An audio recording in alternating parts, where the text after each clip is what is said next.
Esine geliş керек та. Esine geliş керек. Там за туманами, вечными пьяными. Бийликте турган президент кызматынан четтетилгенден кийин гана кылмыш жоопкерчилигине тартылышы мүмкүн. Президенттин аракетинде кылмыш белгилери болгондугу жөнүндө башкы прокурордун корутундусу менен бышыкталган Жогорку Кеңеш тарабынан кылмыш жасагандыгы жөнүндө коюлган айыптардын негизинде гана президент кызматынан четтетилиши мүмкүн. Президенттик кызматтан четтетүү үчүн ага каршы күнөө коюу жөнүндө Кыргыз Жогорку Кеңештин чечими депутаттардын жалпы санын 3/1 кем эмесинин демилгеси боюнча жана Жогорку Кеңеш тарабынан түзүлгөн атайын комиссиянын корутундусу болгондо гана Жогорку Кеңештин депутаттарынын жалпы санын көпчүлүгү менен кабыл керек. Жөнөкөйлөнтүп айтканда 40тан кем эмес депутат жиналган материалдын негизинде Жогорку Кеңешке кайрылып атайын комиссия түзүлөт. Атайын комиссия иликтеп ошол коюлган дооматтарда кылмыш составы барбы жокпу ошону аныктап, анан ошонун негизинде генералдык прокурор Жогорку Кеңештин катышуусу менен президент кызматтан четтетилет жана андан кийин кылмыш жообуна тартылат. Мен жана айттым, Южная Кореяда подругасы, ортага жардамчысы мамлекеттик иштерге катышып чоң маселелерди чечип койгон деген күнөө коюлуп процесс башталды. Биз дагы келечекте Кыргыз Республикасынын генералдык прокурору президенттен дагы башка бийлик органдарынан дагы көз каранды болбогон. Мыйзамдуулукту ыйык сактаган мындай органга айландырышыбыз керек. Бүгүн ал президенттин аппаратынын бир бөлүгүнө мындай айланып калды, тилекке каршы. Там за туманами, вечными пьяными. Импичмент бир күндө жарыяланбайт. Бразилияда 2 жыл аракет болду. Көчө кысым аркылуу, коомдук пикирдин кысымы аркылуу ал мындай ишке ашты. Бүгүн парламент 60 добуш бербесе, тиешелүү саясий кырдаал болгондо 60 эмес 70 дагы добуш берет деп мен ишенем. Болгон эле 60 керек. Деген пикирди алмаштырыш керек. Биз азыр документти даярдайлык, документ канчалык негиздүү болот, анда кандай документ жыйналат, анан акыл эси бар, эл менен эсептешкен адамдар, мыйзам менен эсептешкен адамдар сөзсүз түрдө мен кол коюп берет деп ишенем. Там за туманами, вечными пьяными. Кийинки мен Абдил Сегизбаевка, генералдык прокуратурага мындай тапшырма, кавычкада, өтүнүч.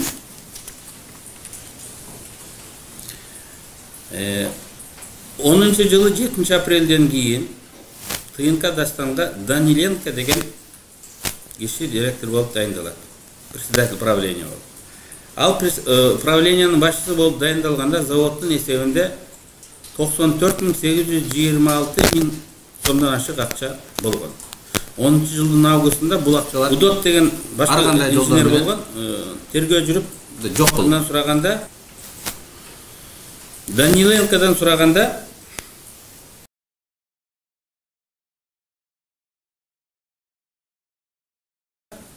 ал айтты, Даниленко мага бул акчанын баары СДПК партиясынын шайлоо кампаниясын финансылаганга кетти деп айткан. Удот. Тилекке каршы кийинчерээк текшерүү жүрүп, Удот менен Даниленконы очный ставка кылганда, Удот ал сөзүн айткан жок деген сылтоо менен СДПКга болгон иш андан ары тергелбей токтоп калат. Бирок Удот 10-жылы иш козголуп, мына ушундай болуп атса дагы, Удот 10-жылы иш козголуп, ушундай болуп атса дагы, 11-жылы Ибраим Халбектин орун басары, технический директор, член правления болуп, 11-жылда иштеген. 12-жылда иштеген. Бул жөнөкөй кокустук эмес деп эсептейм. Мен бул факка коомчулуктун жана генералдык прокуратуранын ГКНБнын көңүлүн бурат.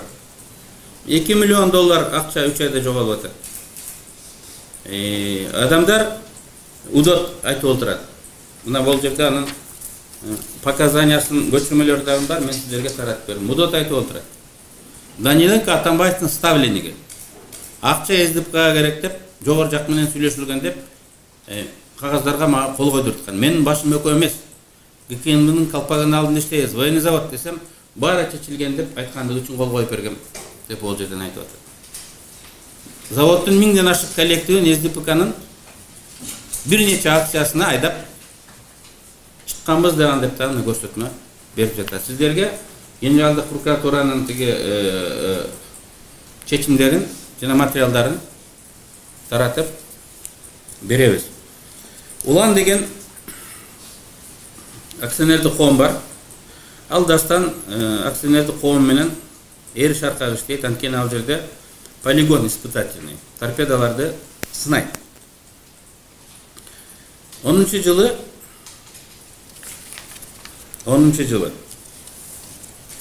Удот, Даниленко, Мосин деген жетекчилер макулдашып алып, уланда айтат. Ошол жерде специзделия, гироскоп жана релейные усилительные блоки на общую сумму 16 миллионов 920 тысяч сомов.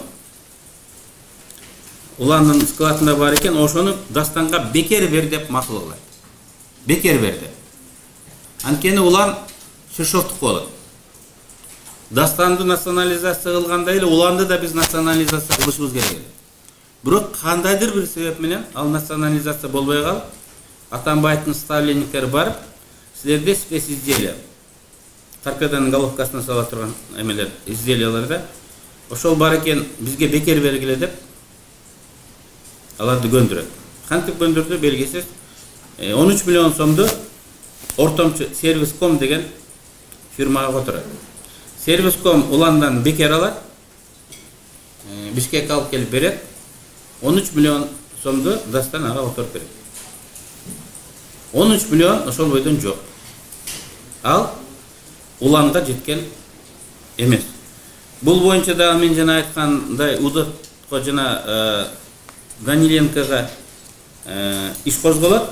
Бирок Удот кандайдыр бир себептер менен тергөөдө СДПКны сактап калгандыгы үчүн ага иш козголбостон, иш кетпестен тескерисинче чоңоюп 12-11 жылы правлениянын мүчөсү болуп иштеген. Бул өтө мындай шек жараткан кырдаал. Эми улан боюнча улан приватташтырылыш керек эле. Улан национализация болуш керек эле. Атамбаев, анан Сегизбаев айтып атпайбы? Мегакомдун 51% эмне үчүн улутташтырылбай калды деп. Анын чынын айтсам мен да билбейм. Аны Атамбаевден сураш керек дейм. Мен суроо бергим келет. Улан аскер заводунун дастан менен тыгыз түздөн-түз байланышкан. Башка иши жок. Ал жерде только торпеда испытание болот. Шишокко тиешелүү улан заводу эмне үчүн национализация болгон жок? 100%. Национализация болуш керек эле. Бул тармак түздөн-түз Атамбаевдин көзөмөлүндө болгон, ал жооп берет эле. Бирок Атамбаев дайындаган адамдар, Албек Ибраев, кийин Василенколор,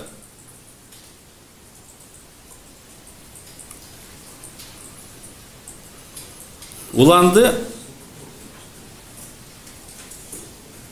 бекер национализация кылганын ордуна 15 февраль 13 жылы BFG деген компания аркылуу уландын 50,48% акциясын сатып алышат. Акциянын саны 161.759 дана. 164 миллион сомго сатып алат. Ошондо бир акциянын баасы 1013 сом 85 тиын болот. Номиналдык баасы 6 сом 63 тиындык акцияны 13 сом 85 тыйынга кымбат сатып алат. Муну национализация кылып бекер алсак деле болот эле. Кийинчерээк дагы ДНК дастандан бирөө карыз болгон, аримасын көрүп 10 миллион, 10 эседен. Мейли мана ошол карыздын эсебинен 70 миң штук акцияны алат. Ал 142 сомдон.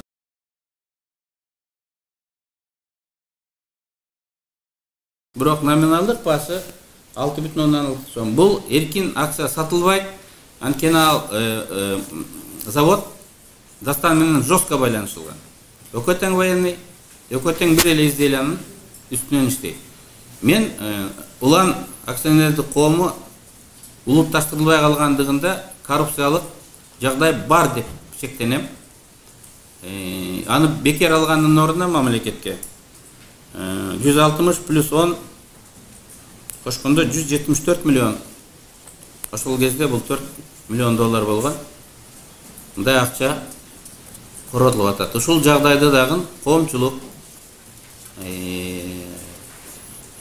ГКНБ иликтеш керек деп эсептейм. Удоттун үстүнөн ошол кездеги ГКНБ дагы эмне үчүн ал мындай чоң кызматты ээлеп турат? Кызматтан бошоткула деп Албек Ибраимовго кат жазган. Мен сиздерге мындай таратылып берилди. Мамлекеттик коопсуздук кызматы дагы Албек Ибраимов 12-жылы кат жазган. Удот эмне үчүн бошобой отурат? Ал ишкананын пайдасына иштебестен тескерисинче ага каршы иштеп атат. Бир да Хаваза деген кишиге дастан 3 миллион сом уктуруп койгондо аны ал апелляциялык мындай эме берген эмес. Көз жумуп койгон, макул болуп койгондо заводдун атынан. Ошондо мынакей 11-жылы 21 февралда уважаемый Албек Сабырбекович деп ошол кездеги заместитель начальника управления ГКНБ Кожогулов деген полковник жумуштан бошотулуп четтетилсин деп жазып атат. Бирок ага карабастан 11-жылы аягына чейин 12-жылы да Албек менен теге чогуу Албек Ибраев менен ТНК дастанды башкарган деп мен майкандаган деп айтат элем. Ал боюнча ошол кезде депутаттарга, коомчулукка жана депутаттарга ошол жерде иштеген коллектив кайрылган. Анын копияларын мен сиздерге таратып бердим. Там за туманами, вечными пьяными. Дастан компаниясы Максимдеке болгон. Ал убагында ошо Шершов уланды алган экен. Солнечный беректи дагы бирөө алган экен. Койташтагы оздоровительный центрде дагы бирөө алган экен. Мына ошолардын баары 10-жылдан кийин ошондой болуп эле тарап кетти. Национализация боло турган уланды 74 миллион сомго сатып алдык. Торпеданы саткан, түшкөн акчанын баарын мисалы ушинтип тымтыракайын чыгарып мындай таратып жоголуп, 1 жылдан кийин Албек заводду иш кылбай калды, контракт жок, мен эмне иш кыламын деп заводду таштап президенттин аппаратына жетекчисинин орун басары болуп келе бердим деп өзү мындай жарыялаган. Ал кризис менеджермин дегенде ошол май чыга турган, май кармай турган жерлерге барып иштеп, анын иш болбой калганда башка жака мындай которулат экен. Там за туманами, вечными пьяными. Албектин мэр болуп келишин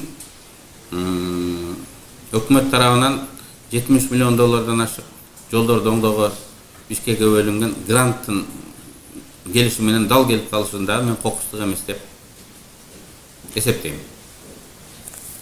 Анан эми ошол грантты дагы президент мен бердим деп атпайбы. Аны өкмөт сүйлөшүш керек, өкмөт гарантия бериш керек. Алып келип депутаттардан сурап, урматтуу депутаттар 100 миллион доллар или 70 миллион доллар алып келдик. Ушуну кайка жумшайлык? Шаарыбызды оңдоп койбойлукпу? Кандай дейсиңер?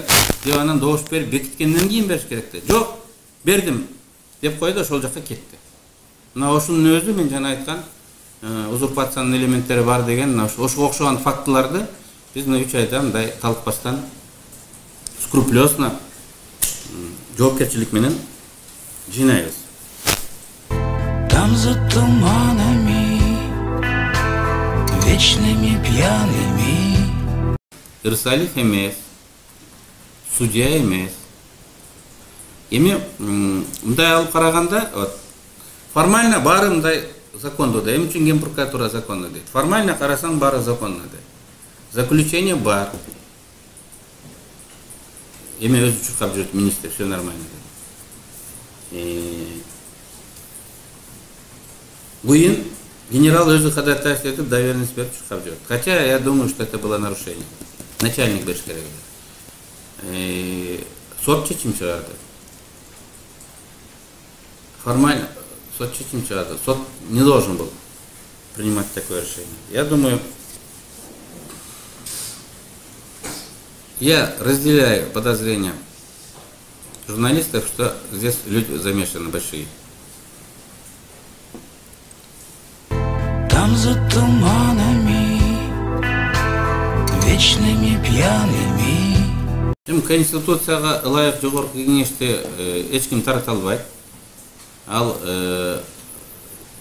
төмөнкү учурларда гана таратышы мүмкүн. Ал өзүн өзү таратканда коалицияны, өкмөттү ушул 3 попыткада түзө албаса тарайт. Же премьер менен макул болбой, жанагы потум доверия макул болбогон учурда президент өкмөттү же парламентти таратат. 3 учур.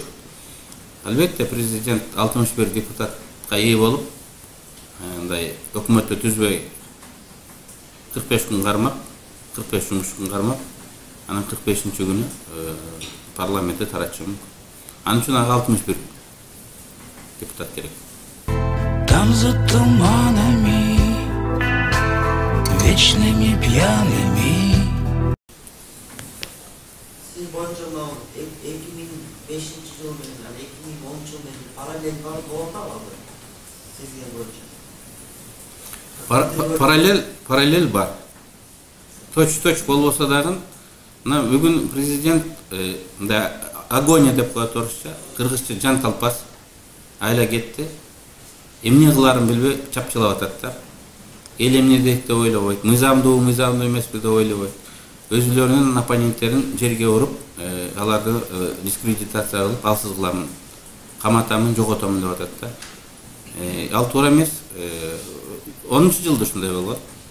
Бирок 10-чу жыл менен азыркы жылдын кескин айырмасы бар. 10-чу жылы Бакиевтер 40 жыл калды, 40 жылга отурат деп коом ишенип отурган. Булар болду эми кетпейт, атасы катса баласы дагы бирөөсү келет. 40 жылга келди деп коом ишенип турган. Азыр Атамбаев 1 жылга жетпей кетерин баары билет. Жаз эле чыкса президенттик шайлоолор башталат. Президенттик шайлоолор баштаганда коомдун оюнун, окуялардын өнүгүүнүн логикасы таптакыр башка болот. Ар ким шайлоого чыккан партиялар өзүн ойлоп, Атамбаев жөнүндө мындай ойлонбой да калат да. Ошон үчүн айырмасы ушул. Каалабайбызбы президент кетет, алмашат. Могу бүгүнкү дискредитациядан кийин президент дискредитация болуп атат да. Өзү канчалык аракет кылса, өзүн өзү дискредитация кылып атат. Өзүн эле эмес, айлана чөйрөсүн дискредитация кылып атат. Ушундай дискредитациядан кийин президенттин айлана чөйрөсү бийликте кала албайт. Мен муну жоопкерчиликтүү көп байкап жүргөн, тажрыйбасы бар саясатчы, политолог деп койсом да болот, өзүмдө адам катары айта алам. Аш-малтай чыкты президенттин айланасынын. Алар өлкөнү башкарып кала албайт. Президент каалаган модель өзү кой таштагы резиденцияда барып жатып, өзү ишенген адамдарды. Мен 3 ай мурун айтканда көп ишене берген эмес. Аслан да көп ишенген эмес. Бүгүн так ушундай болуп атат. МВДга өзүнүн помощниги, аяка бар өзү ишенген адамдарды коюп, конституциядан сырт жол менен коркутуп, үркүтүп, зомбулук менен баш ийдирип алып, башкарам дегеним айдан ачык көрүнүп калды да. Ал жол менен башкара албайт, президенттин айлана чөйрөсү бийликти кармап кала албайт.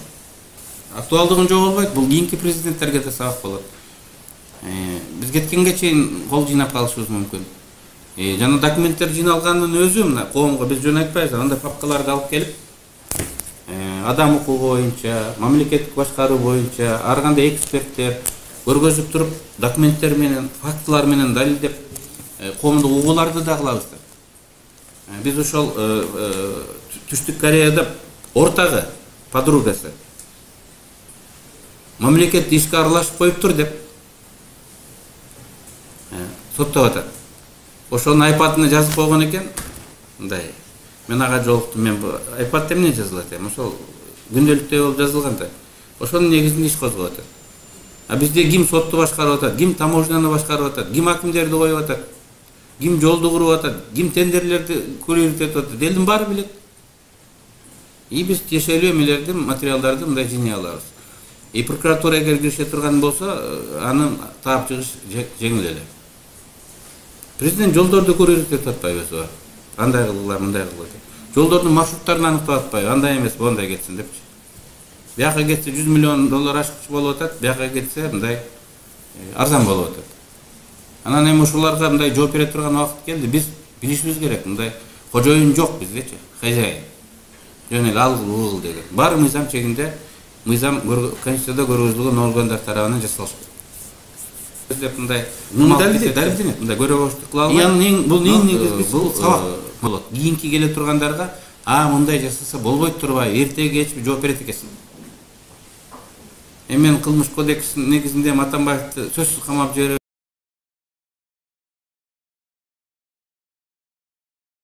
моралдык саясий жоопкерчиликтен качып кутула албайт. Кудай буйруса өзү айткандай кылмыш жоопкерчилигине да тартылып калышы мүмкүн. Там за туманами, вечными пьяными. Буга таасир эте албайт. Анткени бул нормалар ал жерде өзгөртүлгөн жок. Анан эң негизгиси Атамбаев кетет. Булар назначен. Анын окружениясы бийликти кармап кала албайт, көзөмөлдөп. Булар назначен. Эптеп бирөөнү президент кылып өткөрсө дагы ал көпкө отура албайт. Булар назначен. Мага ишенип койгула. Там за туманами.